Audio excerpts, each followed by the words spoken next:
Welcome to the Creating Wealth Show with Jason Hartman. You're about to learn a new slant on investing, some exciting techniques, and fresh new approaches to the world's most historically proven asset class that will enable you to create more wealth and freedom than you ever thought possible. Jason is a genuine self-made multimillionaire who's actually been there and done it. He's a successful investor, lender, developer, and entrepreneur who's owned properties in 11 states, had hundreds of tenants, and been involved in thousands of real estate transactions. This program will help you follow in Jason's footsteps on the road to your financial independence day. You really can do it.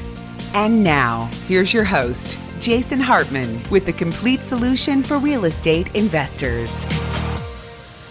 Hey, everybody. Good evening. These are tough times we're living in. I never in my lifetime thought I would see such chaos as we have now. And many people are wondering, is this the end of America? The answer is none of us know, but it's a fair question.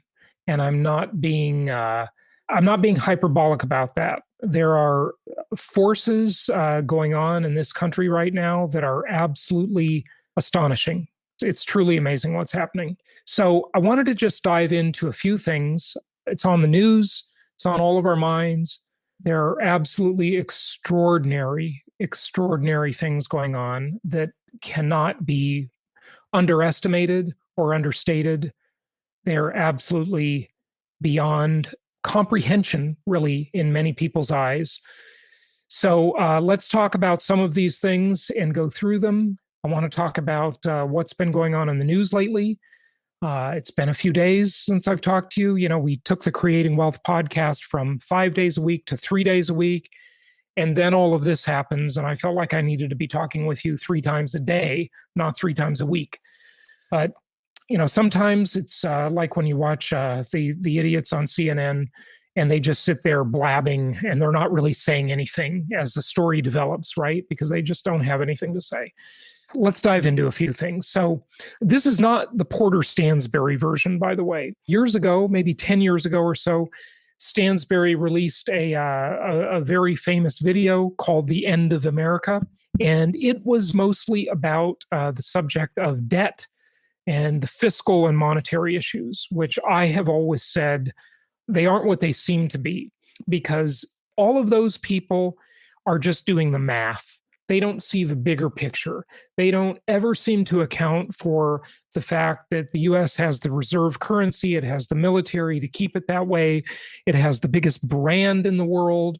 It's where people, no matter how much they say they hate America, no matter how much they say that, many of them would love to come to America. So that whole concept, that whole discussion about the end of America because of a currency collapse has never really been correctly evaluated, in my opinion. And if you've been listening to my podcast for the past, 16 years or so, you've heard me talk about that. But we are in different circumstances now, for sure. So as I said, most of those issues are centered around the debt, around this debt that's absolutely insane. It's absolutely crazy. And especially this last year with the virus, we saw an absolutely unprecedented amount of fiscal and monetary stimulus. Just, these statistics are so outrageous, they're not even worth discussing in many ways. That a huge percentage of all the money ever created since the Federal Reserve came into existence over 100 years ago was created last year. I mean, it's absolutely, it just boggles the mind. These numbers on your screen boggle the mind. This is the debt clock. You can go to usdebtclock.org and see the numbers move. And so these are all a concern, but they're never correctly evaluated, really. And this was the basis for this very popular End of America video years ago. But that's not what we're going to talk about tonight. So let's look at what we've been going through a little bit. And then let's look at what's happened in the past week that is absolutely beyond the beyond. I mean, many of us don't even have words for it. It's so outrageous. The things we thought would never, ever happen, that never could happen, are happening. in real time, in real life. It's just astonishing. So the media and the governments have fear-mongered. They have made us all afraid. And they have manipulated statistics. They have manipulated tests. There is all sorts of stuff on this. And even if I talk about it, I stand the chance of being banned. And I'll tell you how I was banned last week. Okay, you'll see that in just a moment. So you can't even talk about this because the censorship is absolutely unbelievable. It is. There's just no words for it. There are no words for it. But Americans are scared. They're in fear. They don't feel comfortable traveling. They don't feel comfortable going to a concert, going to a party, going to a sporting event, going to the movies, going to the gym, going to the shopping mall, going out to eat. And what does this mean? People aren't socializing. Their communities, their friendships, their networks are disbanding. They are being diminished. They are being eviscerated. You go into a store, you go out walking on the street. Today at lunch, I was walking the dog around the lake here. People are wearing masks outdoors, and they don't talk to each other. They don't look at each other. Their face is covered up. They're dehumanized. These are all ways to get people to be distant from each other, right? To get people to be distant from each other. It is certainly a sad and disconcerting thing that we've got going on now. So we have this. We have the not conspiracy theory, because this is from the website for the World Economic Forum, where all the uber rich people meet in Davos every year, right? They meet, they fly their private jets with huge carbon footprints to Davos, Switzerland, and they talk about how to fix the environment. Now, granted, they could all take commercial jets there, or at least most of the way there. They don't. But this is not a conspiracy theory. It's not some wacko thing. It's on their website. Just go to their website. I took a screenshot. This is from their website, the Great Reset, right? This whole discussion of the Great Reset. And I've done a video on that, and you can see that video on my YouTube channel. I've done podcasts on it. I won't go into what the Great Reset is here in any detail, but essentially the idea is they will collapse the currencies. They will put everybody out of work. They will make people dependent on government. And they'll basically say, give us your property, give us your liberty in essence, and we will take care of you. And how has that worked throughout history? Has that worked well throughout history? I don't think so. When the Soviet Union got going, right, when it got underway during its prosperous times, the whole country, well, not the whole country, but the whole Soviet bloc, right, all of the countries, right, that were part of the Union, they became a giant labor camp where people were forced to work. And people who are forced into labor, they don't think of great ideas, they don't think of great art, they don't innovate, but they do their work because they don't want to be sent to the gulag, right? They don't want to be sent to a re-education camp. There's talk that Trump will or has already signed the Insurrection Act. I don't know if this is true or not. This is all somewhat speculation so far at the time of this recording that I hope you see, by the way. I hope it's not censored. But follow Judicial Watch. I had the founder of Judicial Watch on the podcast recently. Actually, I interviewed him, but I don't know that we've published that interview yet. It's coming if we haven't published it yet. I interviewed him a couple of weeks ago. He's also now the founder of another one called Freedom Watch.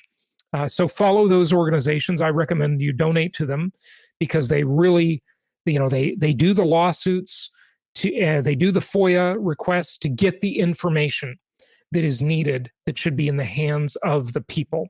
So follow Judicial Watch and Freedom Watch, the new organization as well. So we'll see what happens there.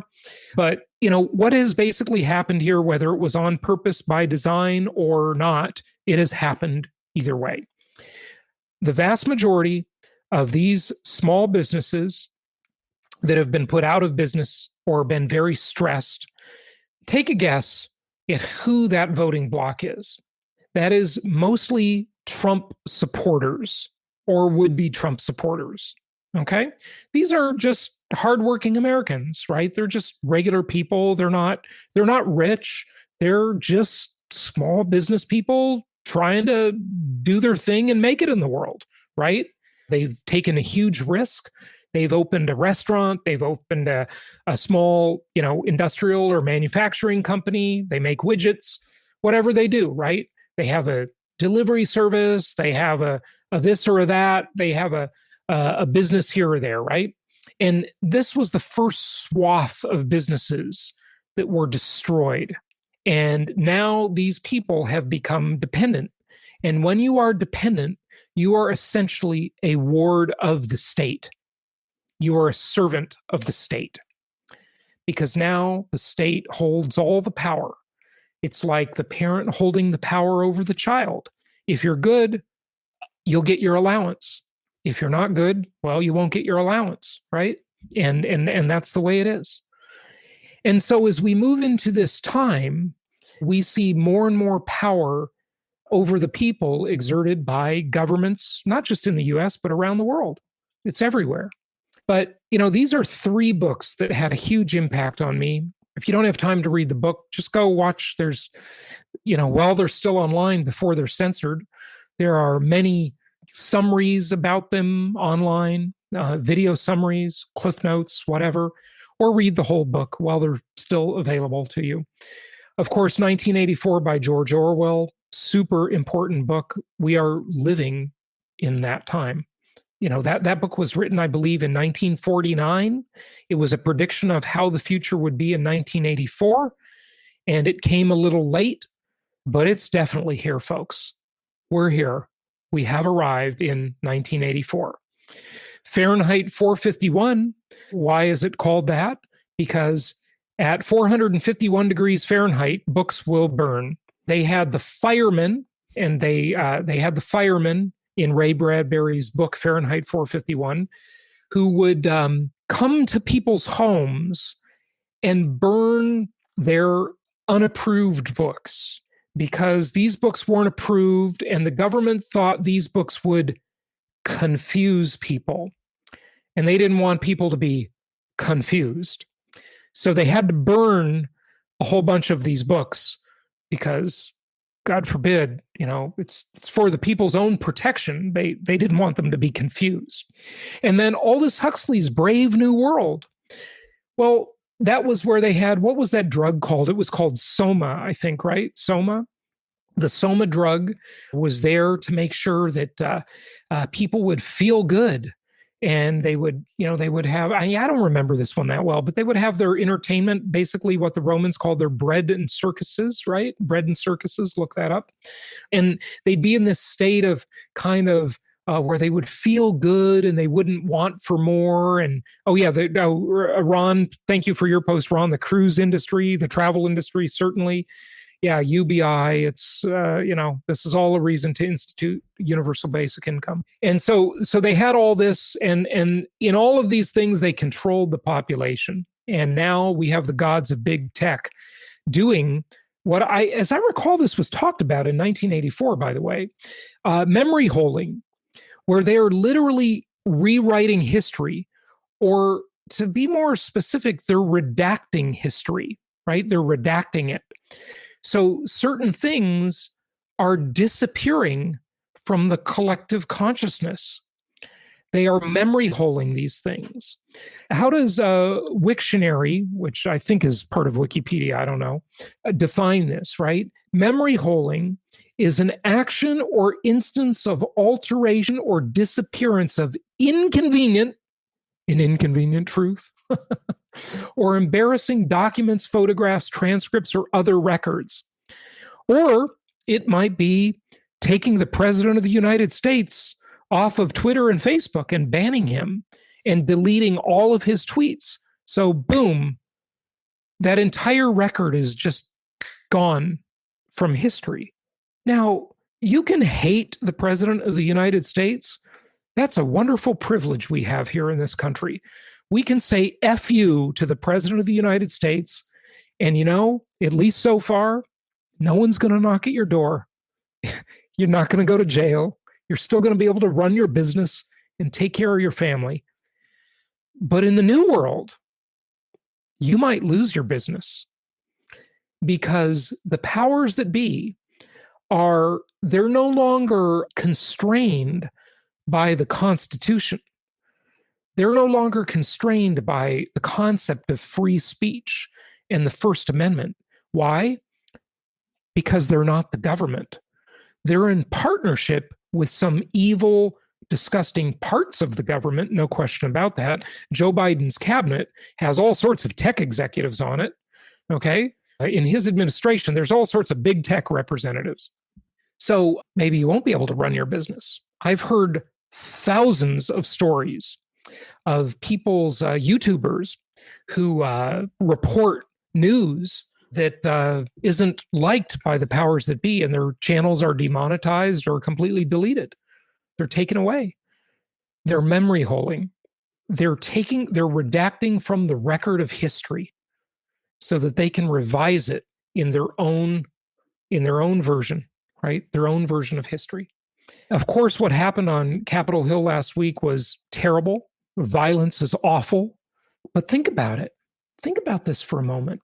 I saw a lot of the videos, and I hope you did too, taken by individuals. And they were promptly taken down from, various internet sites, of course.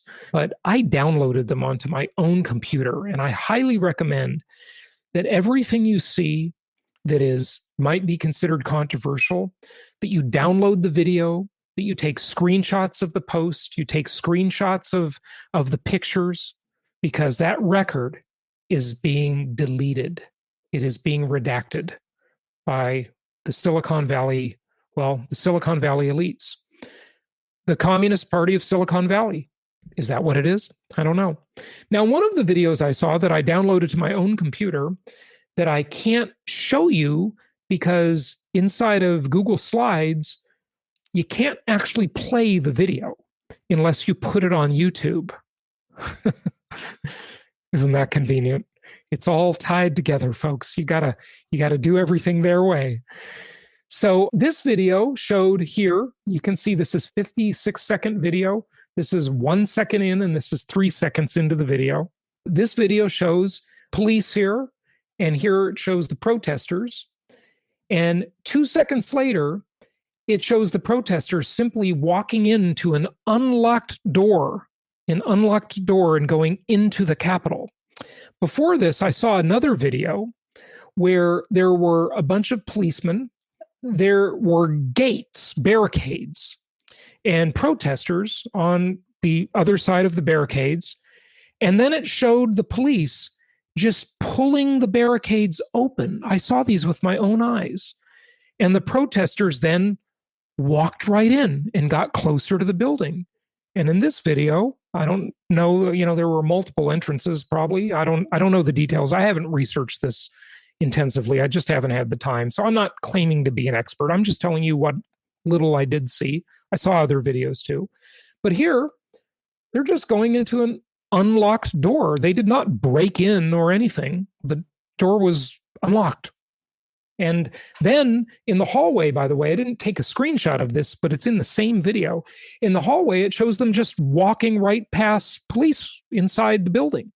Police with, their Kevlar vests on and their weapons and everything, and they didn't stop them. They just walked right in. I don't know what to make of that exactly, but years ago, I interviewed on my podcast the author of this book, Scott Cleland. The book is called Search and Destroy. And this was maybe 10, 12 years ago. And he wrote this book about Google and how, they did all these evil things, right? Let's just talk about this for a moment, okay? Some people say, look, these are private businesses. They can do what they want. And I agree with you. Private businesses are fine. I love private businesses. I'm all for private businesses being able to do what they want. If a restaurant doesn't want to serve you because you're a bad customer, they should have the right to say, no, we're not going to serve you here. And Facebook and Google should have that right too. But that's not quite the world we live in, folks. These companies have monopolies or duopolies, okay? There is no legitimate competitor to Facebook Well, you might say Instagram. Well, Instagram's owned by Facebook. So same thing. You might say, well, you don't have to use Google. You can use YouTube. Well, Google or Alphabet, the parent company, owns both and a bunch of other things, right? So we're in this dystopian world where we have these giant companies that have no competition. And as I've been saying for 10, 12 years now on the podcast, you can go back and listen to my old episodes while they're there, right? Before censorship. And you can listen to me talk about how these companies need to be one of three, or a combination of three things needs to happen with our tech gods. They need to be busted up under antitrust laws, which is what antitrust laws are for, okay? To preserve a market where there's a competitive force. Competition is good for companies. They're forced to get better. I have competition in my businesses, and it forces me to work harder, to do more, to think harder about new ways to serve customers better. So they need to be either broken up under antitrust laws, or number two, they need to be regulated under common carrier laws like utilities. Think about this. If you're on the phone with somebody and you have a conversation and the phone company doesn't like what you say, the phone company doesn't get to cancel your phone service so long as you're paying the bill. And then you might say, detractors, idiots, might say, well, you don't pay Facebook, it's free. Google is free. No, it's not free. You are paying with your attention and your data. Remember, when anything's free, you are the product. You are the sheep, okay? And that's fine. I'll make that trade if I choose to. It's okay, to trade your time and your data to build their platform and make them billionaires, right? It's okay if I understand what the trade is. If I engage in that trade freely, it's okay. I don't object to that. It's okay that these companies, do what they do. And some of it makes their products better. I mean, their products are amazing. We all love them, right? So they need to be busted up under antitrust laws, regulated like utilities as common carriers. I mean, think about it. If the gas company or the electric company or the water company sees that you have a Trump sign in front of your house on your lawn, they don't get to shut off your water or shut off your gas or shut off your electricity, right? They don't get to do that. Facebook and Google shouldn't be able to do that either. Number three, their algorithms should be made public so every computer geek in the world could tell us all, could look at those algorithms, could see the code and see what they're doing.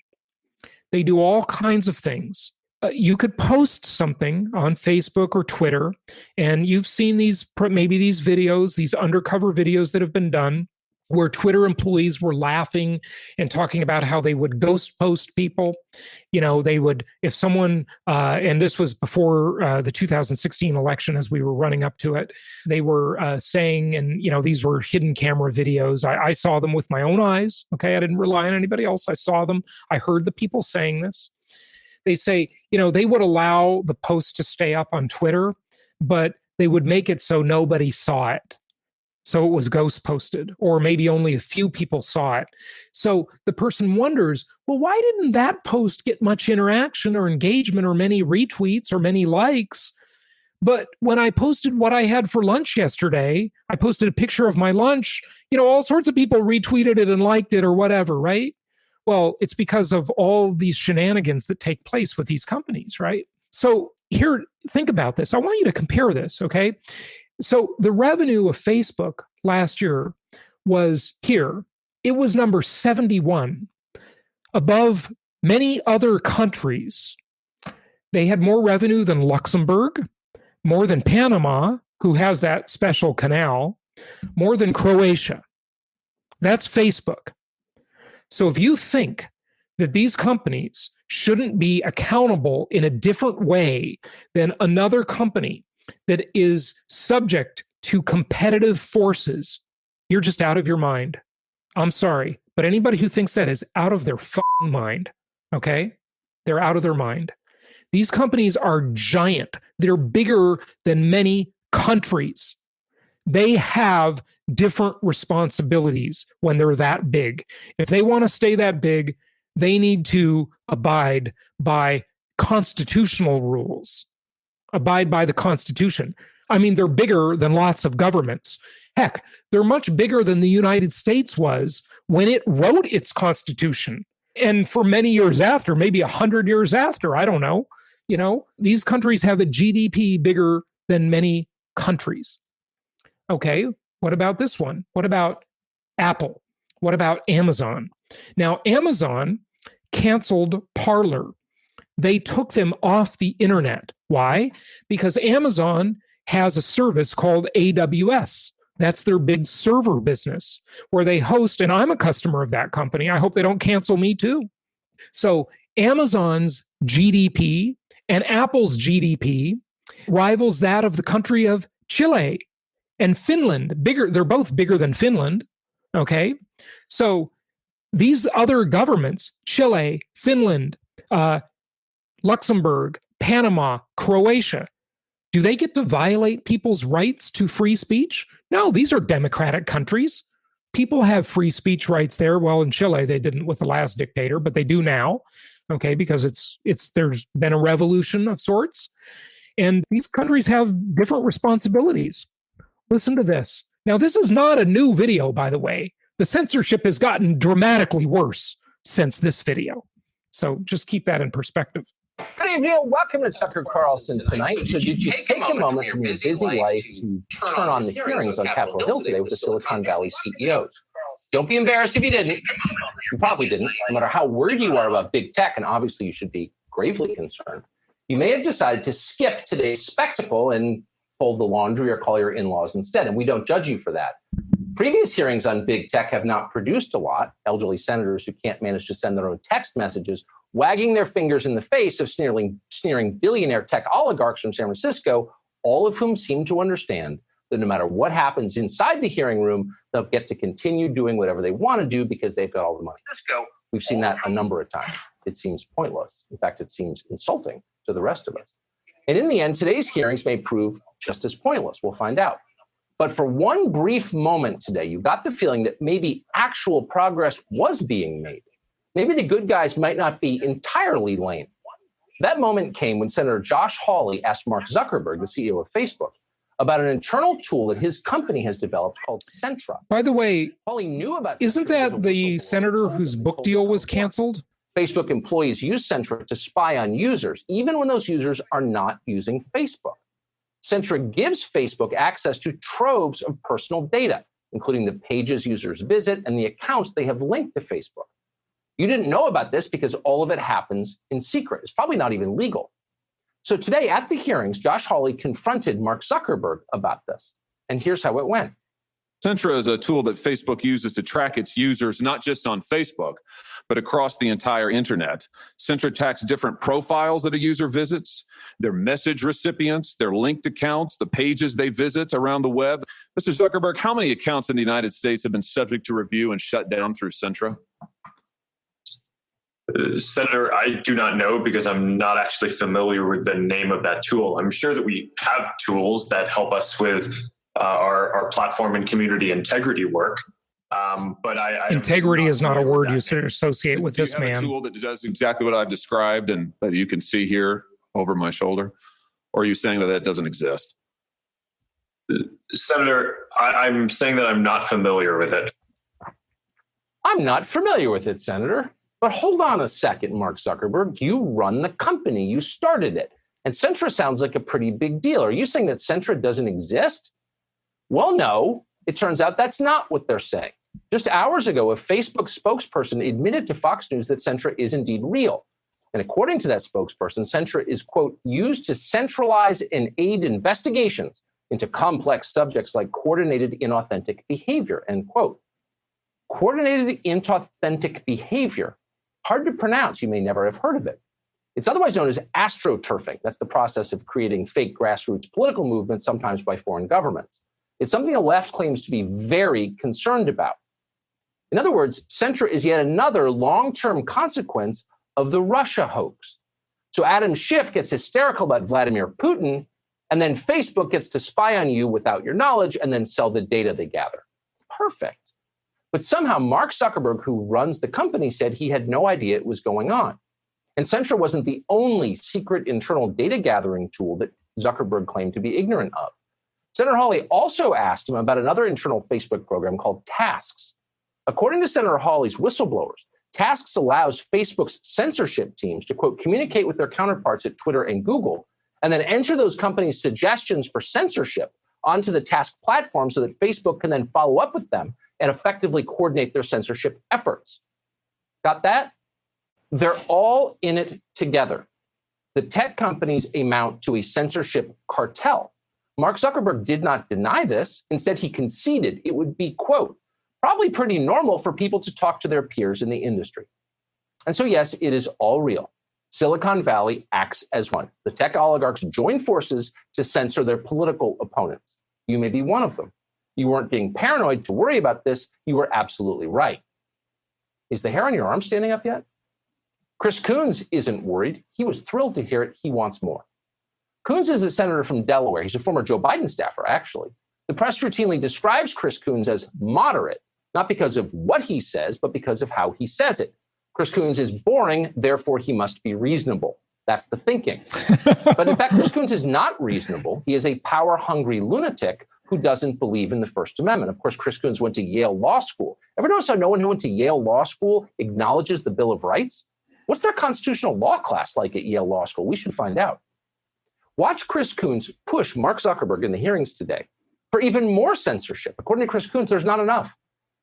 You do, Mr. Dorsey, have policies against deep fakes or manipulated media, against COVID-19 misinformation, against things that violate civic integrity, but you don't have a standalone climate change misinformation policy. Why not? Helping to disseminate climate denialism, in my view, further facilitates and accelerates one of the greatest existential threats to our world. So that was to Jack Dorsey, who runs Twitter.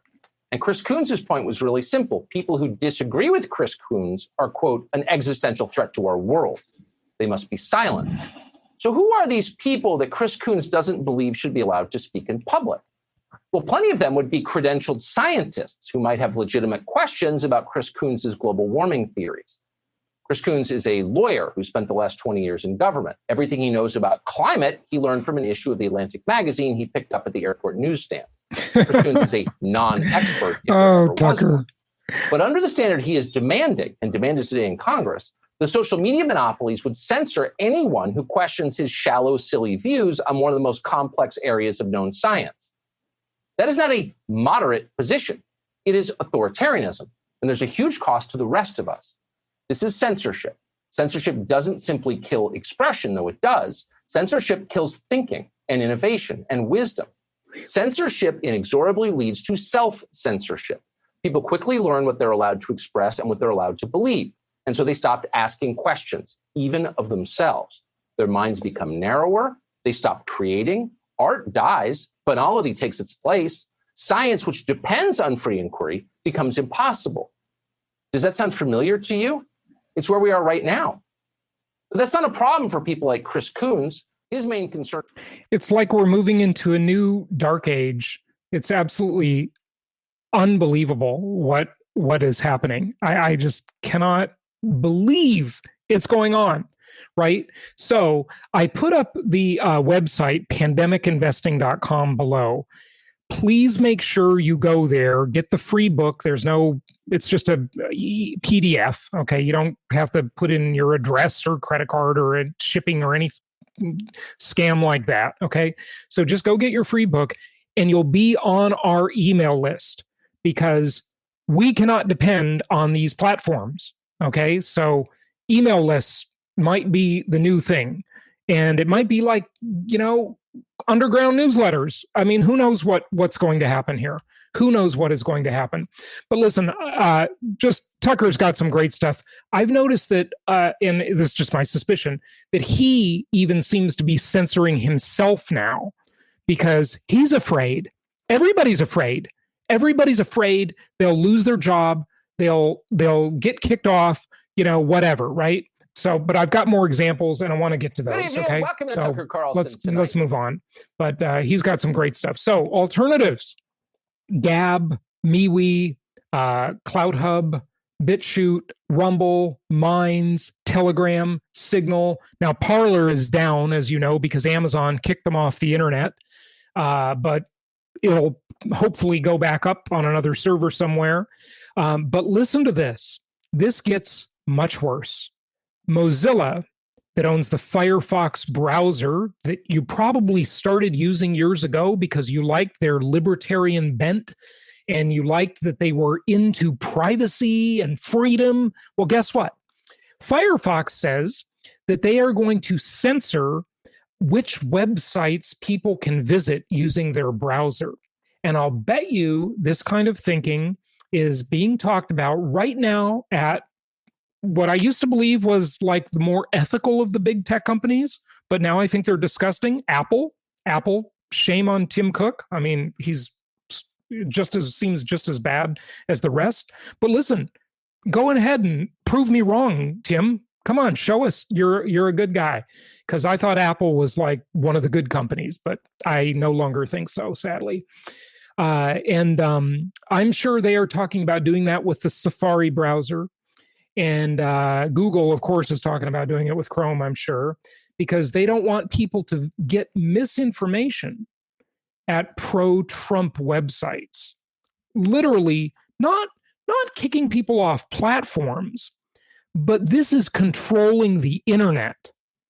Okay? The internet itself. They want to control the internet, and they're close to being able to do that. I mean, they've got all of the tools, and look, they're all friends with each other. I mean, don't you think these people talk and socialize, these billionaires? Of course they do. You know, hey, Tim, this is Mark Zuckerberg. Let's go out on my yacht this weekend. Which yacht, Mark? Okay, well, let me see. I think Larry Page and Sergey Brin are going to be there too. And, whatever, right? And Eric Schmidt, and all the rest, right? They're all, hey, Bill Gates is going to come and talk about his vaccines because he's a doctor, right? Oh, wait. No, he's a scientist, right? No.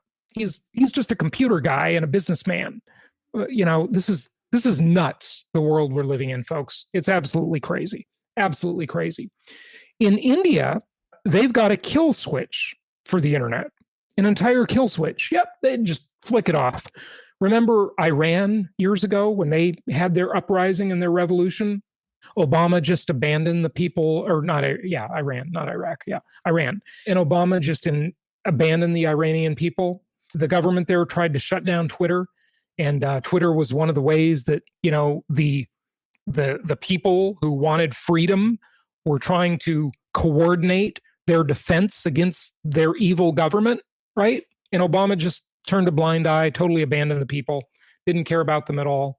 That's when this whole movement to have an internet kill switch started. And, here you go. Look at the number of shutdowns, right, in India for the last 8 years.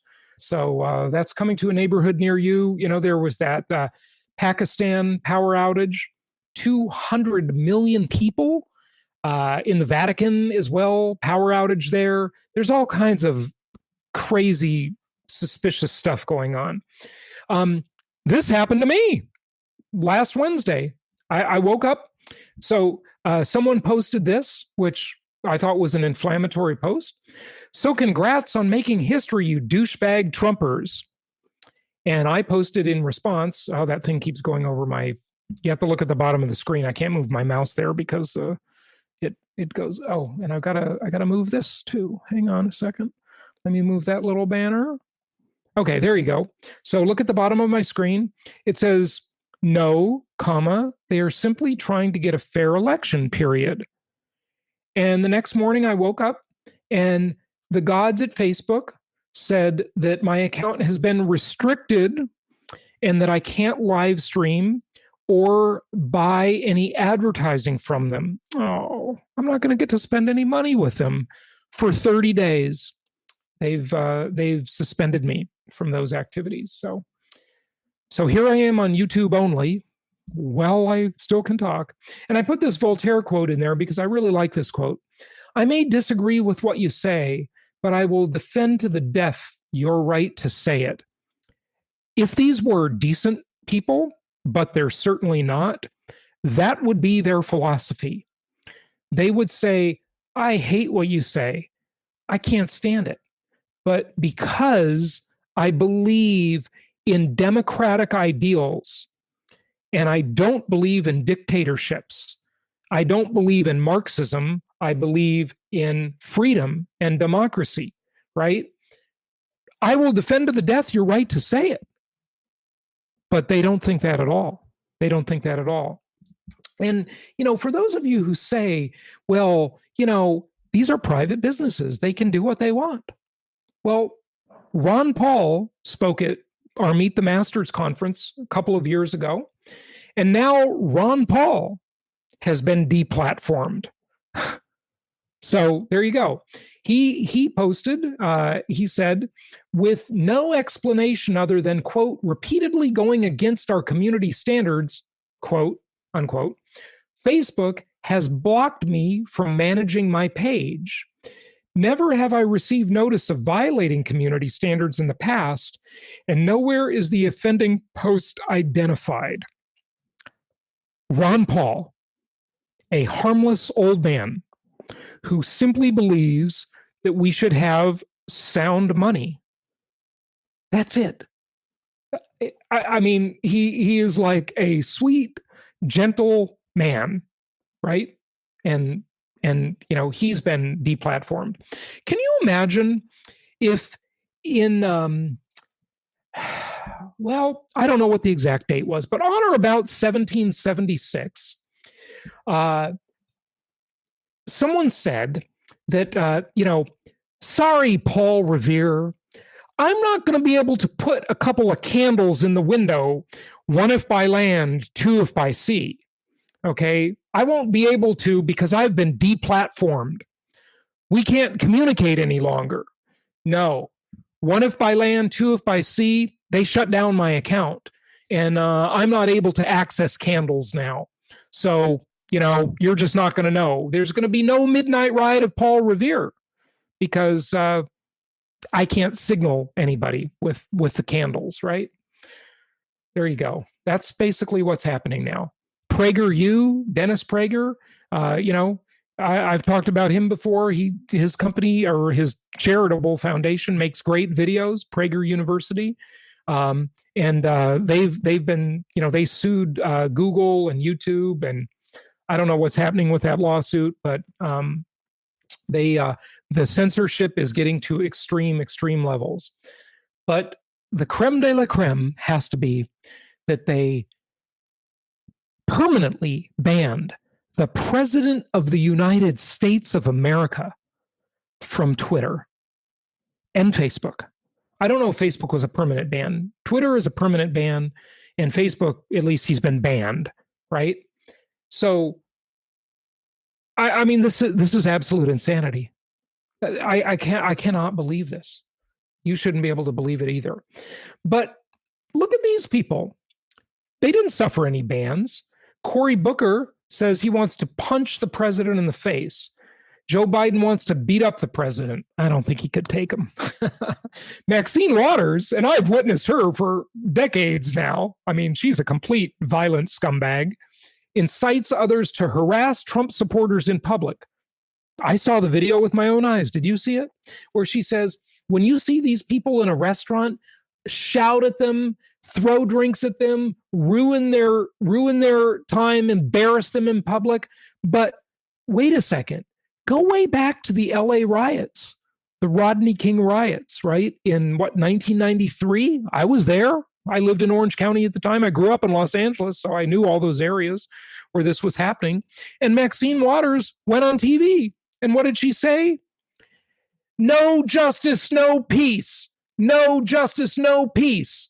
She was fomenting the violence and the riots. Did they take her off TV? No. Did they arrest her for inciting violence? No, nothing. Okay, Jimmy Kimmel and other late night hosts joke about assassinating the president. Snoop Dogg makes a video assassinating the president. Kathy Griffin poses with severed bloody head of President Trump. Johnny Depp jokes about assassinating the president. Madonna wants to blow up the White House. Black Lives Matter chants they want cops dead and fry them like bacon. Antifa routinely assaults Republican and conservatives. AOC calls the border control agents Nazis, refusing to condemn the violence against them. Representative Scalise, shot by Bernie Sanders supporter, nearly dies. Okay. The so-called squad supports terrorists of Hamas and Palestine and routinely spews anti-Semitic rhetoric. Congress refuses to call on Ilham Omar, to call out Ilham Omar on her anti-Semitic, anti-American remarks. And, it's just all the rest, okay? These people, any censorship, any bans? No, not at all. Not at all. And then you look at the track record of some of these people in government. They've been in government for decades. Patrick Leahy, 54 years in government. Joe Biden, 51 years. By the way, right around the time the gold standard went away, Joe Biden got into the game. That's funny. Pelosi, 33 years in government. And, all the rest, right? It's just unbelievable. Dianne Feinstein, 60 years. 60 years. Trump, at the time this little meme was made, 3 years in government. It's unbelievable.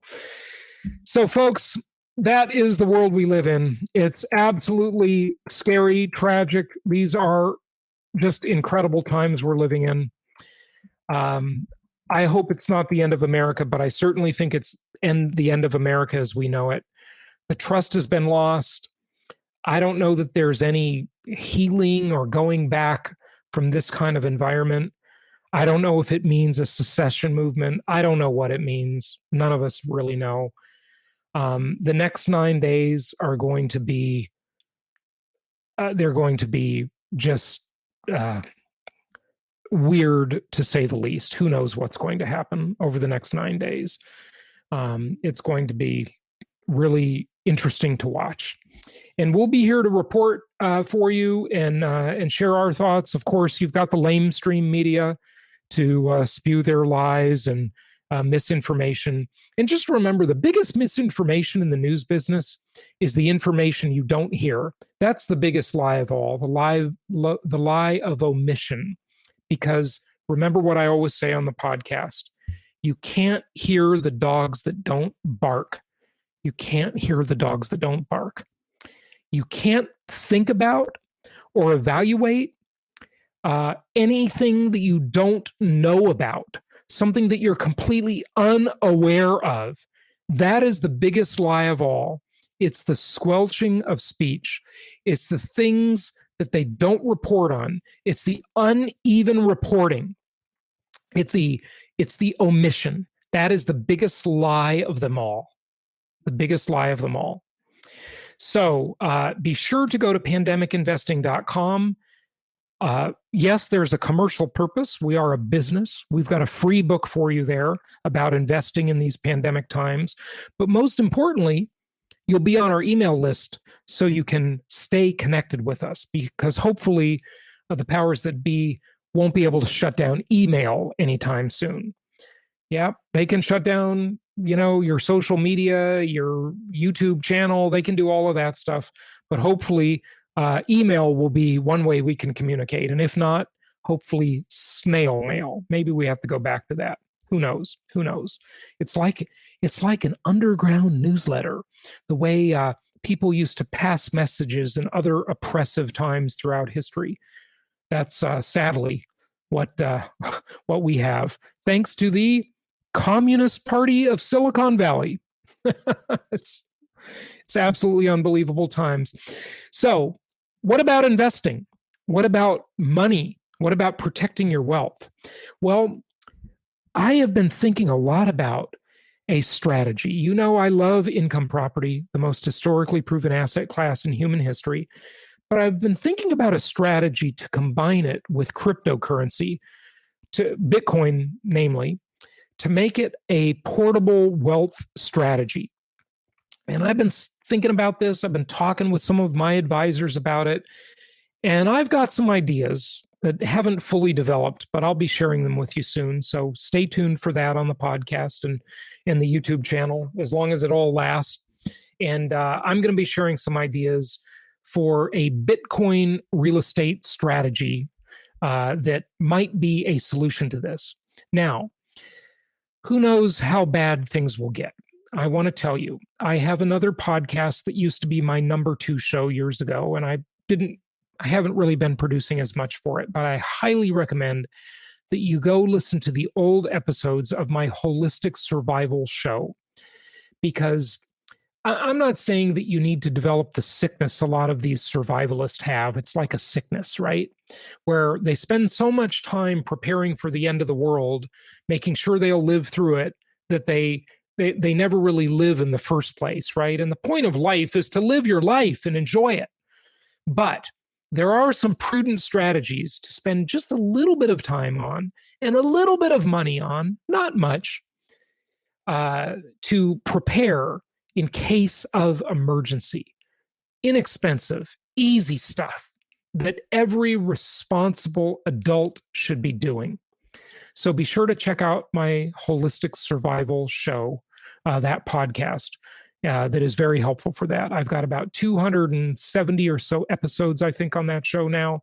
And many of those were recorded years and years ago, but there's some very good information. It does not change. And RR says pigeons are the way to go. Yeah, maybe we'll need carrier pigeons soon. Who knows? Hopefully not. But keep the faith. Stay tuned. Remember, America is a great country, and it does have checks and balances. It's awfully hard to destroy a great country like America. It takes an awfully long time. They've been working at it for 5 decades, and they've definitely done some damage, the powers that be, but hopefully they can be stopped. So keep the faith.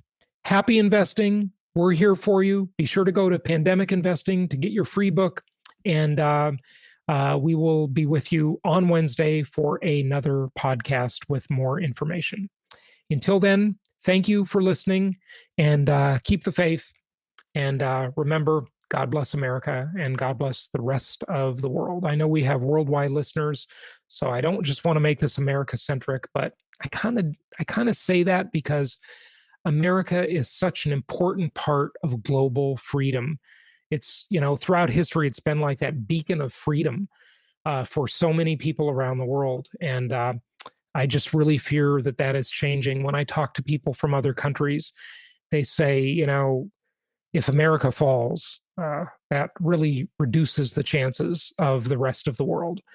And once these tech tools, these technological tools are so powerful that once an evil force gets a hold of them and uses them, it's just very hard to come back from that. Years from now, we'll be discussing AI and what Elon Musk said about that. He's really fearful of AI. So anyway, there's more to it, of course, but that's enough for now. Until then, keep the faith. Thank you all for listening. Please spread the word, share this video, share the channel, share this podcast.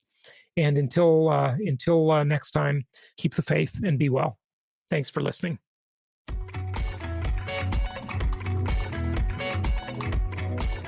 Thank you so much for listening. Please be sure to subscribe so that you don't miss any episodes. Be sure to check out the show's specific website and our general website, hartmanmedia.com, for appropriate disclaimers and terms of service. Remember that guest opinions are their own, and if you require specific legal or tax advice or advice in any other specialized area, please consult an appropriate professional. And we also very much appreciate you reviewing the show. Please go to iTunes or Stitcher Radio or whatever platform you're using and write a review for the show. We would very much appreciate that. And be sure to make it official and subscribe so you do not miss any episodes. We look forward to seeing you on the next episode.